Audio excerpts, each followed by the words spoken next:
Esse ano tem um vídeo diferente aqui no canal. Nós vamos falar um pouco sobre tipos de violência que as mulheres podem sofrer dentro de casa, em especial a violência simbólica, e vamos falar um pouco dos direitos das mulheres e das mães.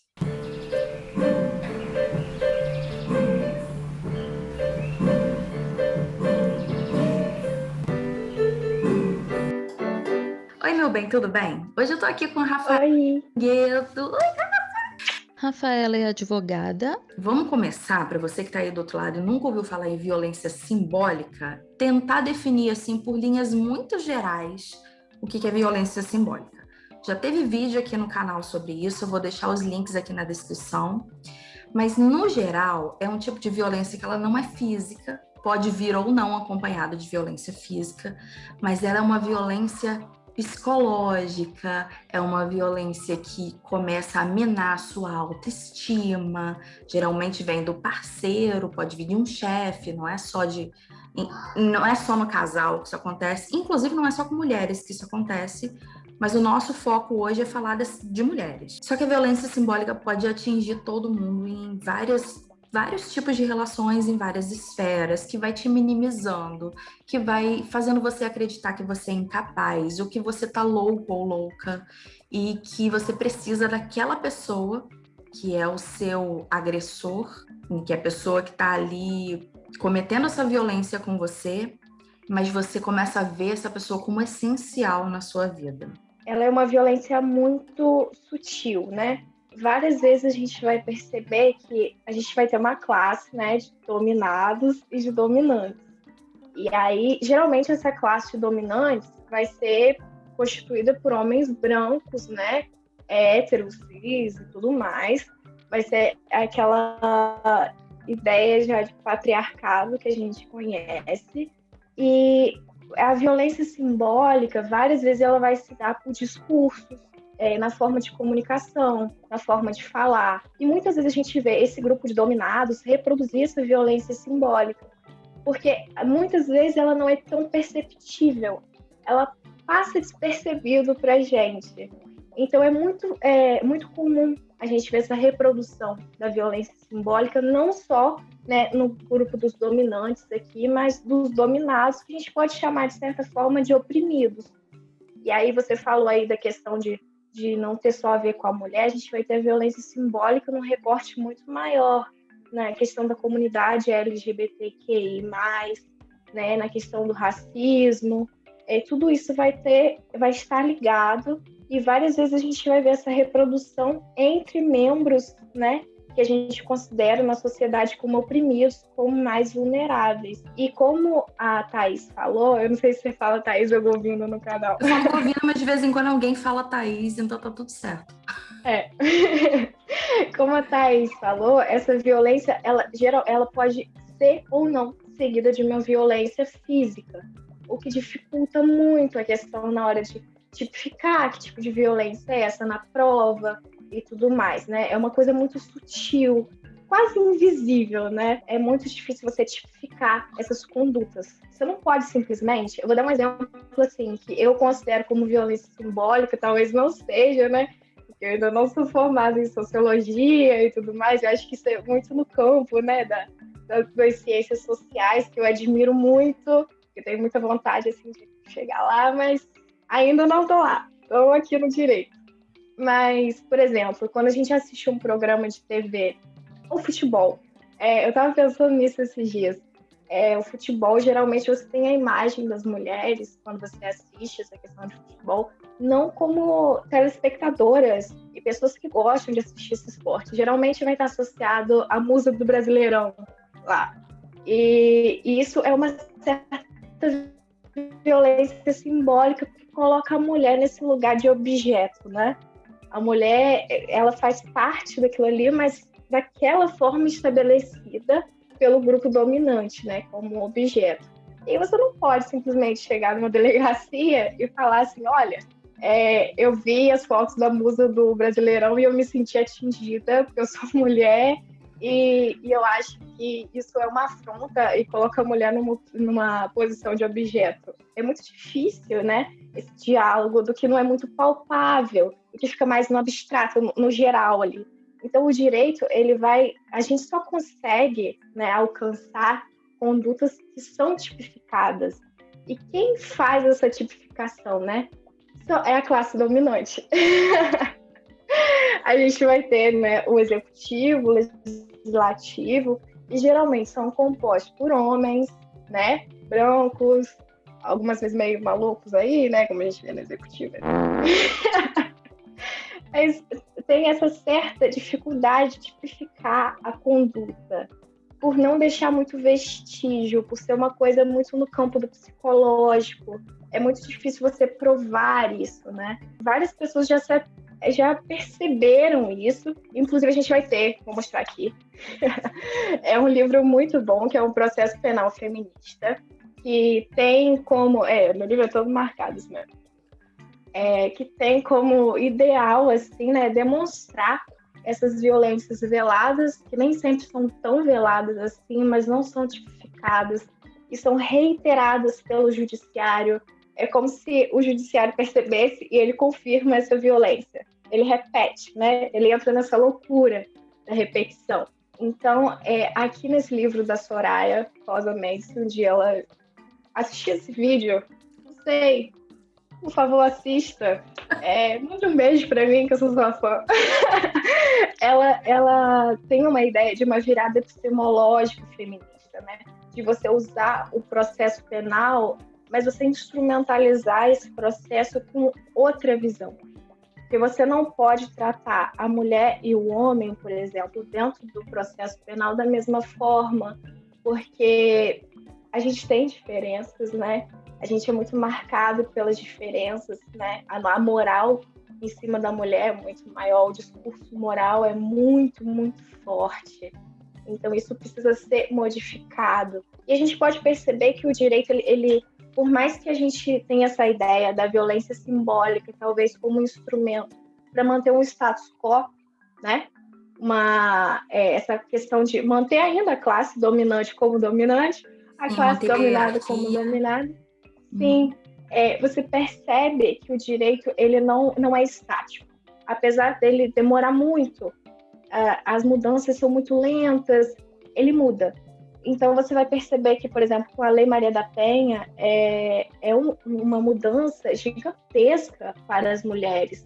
É um direito gigante que nós conseguimos, né? Essa visão, não, a mulher é vítima de violência doméstica no âmbito familiar e tudo mais, e ela precisa ser protegida.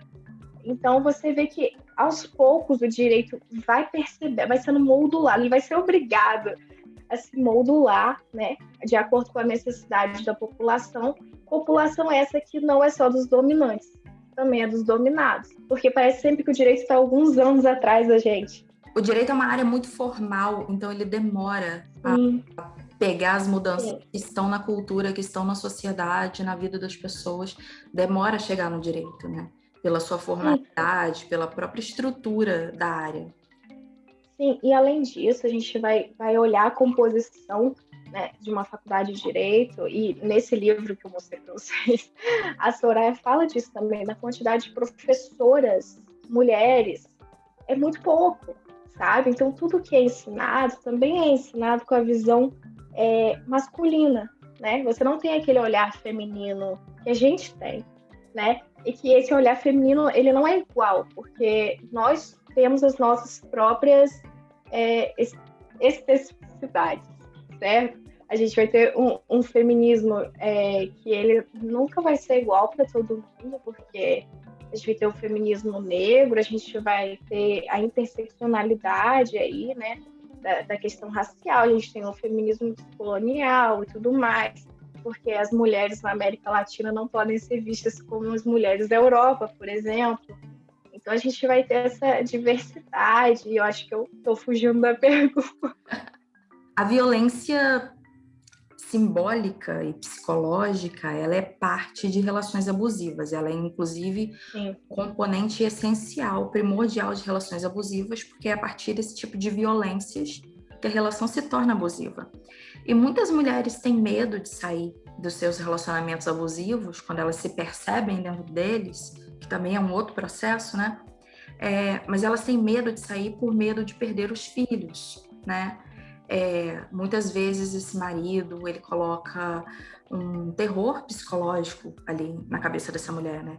De que ela não vai poder cuidar dos filhos sozinha. Muitas vezes ela é impedida de trabalhar, de ter seu próprio dinheiro, sua independência financeira, de maneira que isso é mais um medo. Eu dependo do dinheiro dele, da pensão dele, se eu me separar.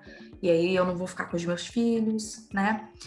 Como que ficam os direitos das mães quando elas conseguem reunir forças para sair dessas relações abusivas? Assim, em linhas gerais, é claro que cada caso vai ter sua especificidade, né? Mas em linhas gerais, o que o direito diz para essas mães? O que a gente pode dizer para o coraçãozinho delas? Primeiramente, é muito comum a gente ver esse discurso, né, no âmbito da violência doméstica, familiar, de, olha, se você me largar, geralmente fala assim, se você me largar, eu vou pegar a guarda dos filhos, você vai ficar sem nada, você não vai ter onde morar. É muito comum essa questão do medo, né? Em relação, para deixar a mulher. Isso faz parte também da violência em si. Esse terror é um tipo de violência. Porém, é muito importante que a gente compreenda que isso não é real. Não é real. Há mecanismos que a lei possui para proteger as mulheres e os direitos das mulheres. Tanto quando você entra no processo, né, de denunciar uma violência doméstica e tem toda aquela questão formal e tudo mais, você pode ingressar, né, em relação à polícia e o judiciário, já meio que falando para essa mulher assim, olha, se você quiser divorciar, se você quiser entrar com uma ação de guarda em relação aos seus filhos, você tem meios para isso, certo? E aí você pode ingressar com essas ações de alimentos, ações de guarda, de divórcio. A única coisa que você não vai poder entrar é a questão da partilha dos bens, mas no próprio juizado de violência doméstica. É muito importante que no momento que a mulher perceba que ela está sendo vítima de violência doméstica, ela não duvide de si, né? E, além de tudo, procure ajuda. A mulher precisa se sentir segura. E esse terror faz com que ela acabe... Talvez ela saiba o que está acontecendo, mas ela começa a pensar nos filhos, começa a pensar na vida dela, numa vergonha e tudo mais. E isso não pode acontecer, sabe? A mulher, ela precisa se ver também como um sujeito de direitos.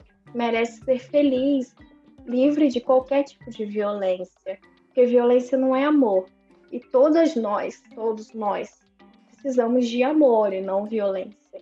E fora que você pedir uma guarda, o homem, né, ingressar com uma ação de guarda, porque é comum, um autor de agressão também pode entrar com uma ação de guarda. Não necessariamente o juiz vai deferir.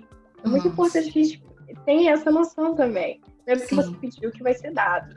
Certo? Isso também vale para mães por adoção cujo processo ainda está rolando e ainda não saiu a certidão nova, elas estão somente com guarda provisória para fins de adoção. Isso também é válido? Ou qualquer pessoa que tem criança sob sua guarda, com quem ela quer ficar, mas que junto com esse marido, né? Mas que ela quer proteger e deixar com ela. Isso são questões que são analisadas também. Então, isso é uma questão muito sensível, porque quando a gente olha o Estatuto da Criança e Adolescente, a gente tem inclusive uma previsão legal de 42.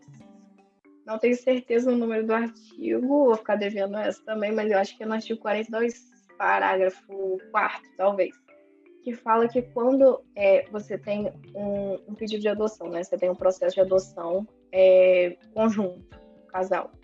É indispensável que esse casal tenha uma união estável, ou seja, casado.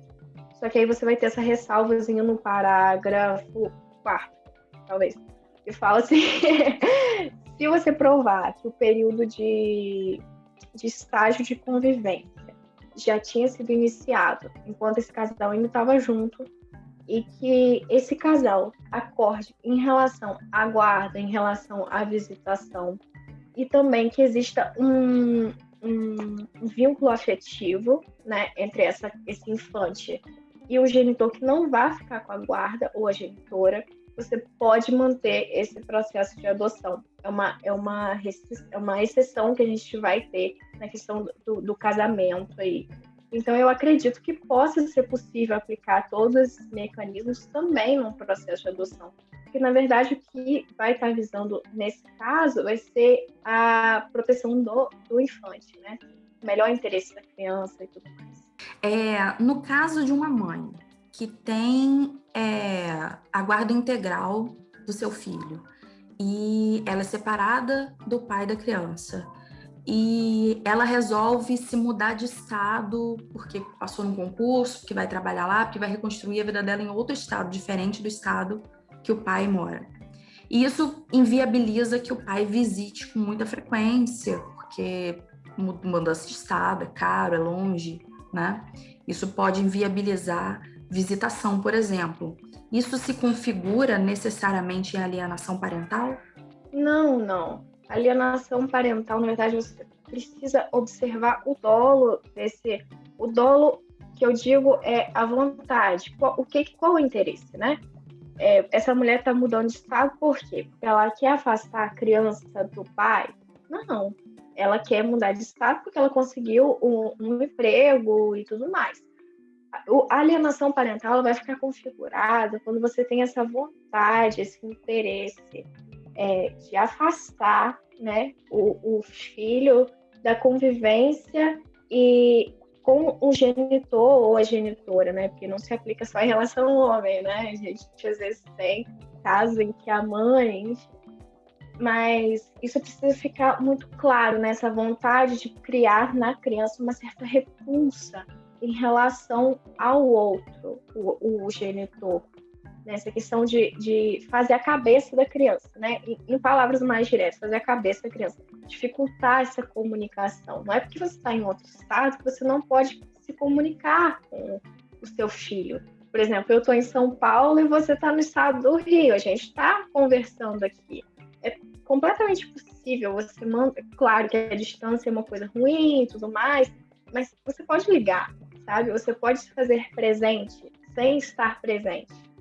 É preciso analisar o dolo, né, de quem está indo embora. Está indo embora por quê? É para você para distanciar essa criança do pai ou da mãe? Ou é só por motivos de uma vida melhor, né? Que todos nós estamos em busca. Então, se o pai quiser requerer a guarda compartilhada, já tem um acordo que é de guarda integral da mãe. O que muda se houver guarda compartilhada? Na verdade, a guarda compartilhada, ela já tem uma presunção de que os pais se dão bem, tá? A guarda compartilhada é a regra, né? A guarda unilateral é a exceção, vai começar por aí. E assim, a gente já tem a presunção de que os pais se dão bem. E esses pais podem acordar em relação aos horários, né? Não tem aquela coisa, 15 dias com um, 15 dias com outro. Não, porque na verdade, o que acontece? Muitas vezes quando a gente tem um processo de separação dos pais, alguém fica magoado, um dos dois fica magoado. E geralmente isso recai na criança, né? Muitas vezes a gente vê os pais colocando a criança em situação de vítima, né? Para talvez uma certa vingança. Não fala, não faz isso, porque seu pai é isso, porque sua mãe é isso. Esquecem que, na verdade, quem está ali naquele meio é uma criança que está em desenvolvimento, que precisa ser vista, amada, que precisa de carinho, né? Que não precisa de discursos negativos em relação aos pais, nem nada disso. Não precisa ser implantada falsas memórias nessa criança, que inclusive é alienação parental, tá na lei. Não façam isso. Mesmo se não tivesse na lei. Mas, quando você tem a guarda compartilhada, tem um consenso entre os pais. O juiz pode fixar uma residência para essa criança, para que a criança não fique num joguete. 15 dias mora com um, 15 dias mora com... E você mora onde? Não sei. Não, o juiz pode fixar a residência da criança, o domicílio da criança. Esses pais podem entrar em acordo, né, em relação aos dias, os horários e tudo mais. Até porque o direito de família, por mais que a gente não perceba ou acaba não acontecendo, é um direito que ele gira em torno da conciliação, né? A judicialização é uma coisa já é muito assim, quando não tem jeito. Apesar de não ser assim na prática, né? Qualquer coisa a gente já tá lá no judiciário, guarda, de posse, tarará. Isso tudo pode ser conversado, sabe? Pode ser acordado entre os dois que já foram um casal, que provavelmente já foram amigos antes, né? A separação em si do casal não implica numa separação em relação ao filho. Isso tem que ficar muito claro, né? O filho é um vínculo eterno, em regra. Mas o filho é um vínculo eterno. E é uma criança. Provavelmente não vai ser mais, né? As pessoas crescem. Mas é um indivíduo, é um ser humano, né? Que precisa ser respeitado, que precisa ser cuidado. Você já se inscreveu no canal? Você já deixou seu like nesse vídeo? E quando terminar, você compartilha com aquele pai ou aquela mãe que você acha que precisa escutar sobre isso, né? Porque esse conhecimento tem que ser espalhado pelo mundo. É isso. Te agradecer, obrigada. Eu posso dar dicas de livros? Fica à vontade. Então, como a gente estava falando da violência simbólica, esse livro aqui que não é tão fácil de ler, mas que é muito importante, que todo mundo deveria ler, tá? Thaís, não faz essa cara. Esse livro aqui, ó, que eu amo, Mulheres e Deus. A gente tá de quarentena, gente, vamos ler, pelo amor de Deus, nada para fazer. Vamos ler, que é muito importante ler. E esse livro aqui, ó, que eu li, que assim, eu fiquei, meu Deus do céu, como que eu não tinha lido esse livro antes? Vamos ler, gente, vamos ler. E mais importante, vamos ficar em casa. Vamos continuar vivas, porque o mundo precisa da gente. Não só nossos filhos, nossos maridos, nossa família. O mundo precisa da gente e a gente também. Vamos se cuidar, vamos ficar em casa, vamos esperar isso tudo passar. Pra gente poder abraçar quem a gente ama, pra gente poder conversar, beber, rir, brincar. Mas por enquanto vamos ficar em casa. Ouçam a titia aqui, leiam uns livros aqui, ó. Vai passar o tempo rapidinho. E vocês não vão nem ver. E é isso, fica em casa. Pra mim, eu não tô nessa vibe de não tem nada pra fazer, não. A sensação que eu tenho que o trabalho aumentou com crianças. Não, eu também não. Eu vivo com aula, com coisa, mas meu momento de descansar, assim, eu acho que eu vou ler uma coisa problemática aqui. Acho que eu vou alimentar essa indignação que eu tenho aqui rapidinho. Mas é isso, a gente tem que viver indignada. A gente tem que viver indignada, senão a vida não tem sentido. A gente precisa de alguma coisa para lutar. E que precisa ser a gente também. Vamos lutar por nós. Vamos. Todos nós estamos juntas. Estamos juntas. Obrigada.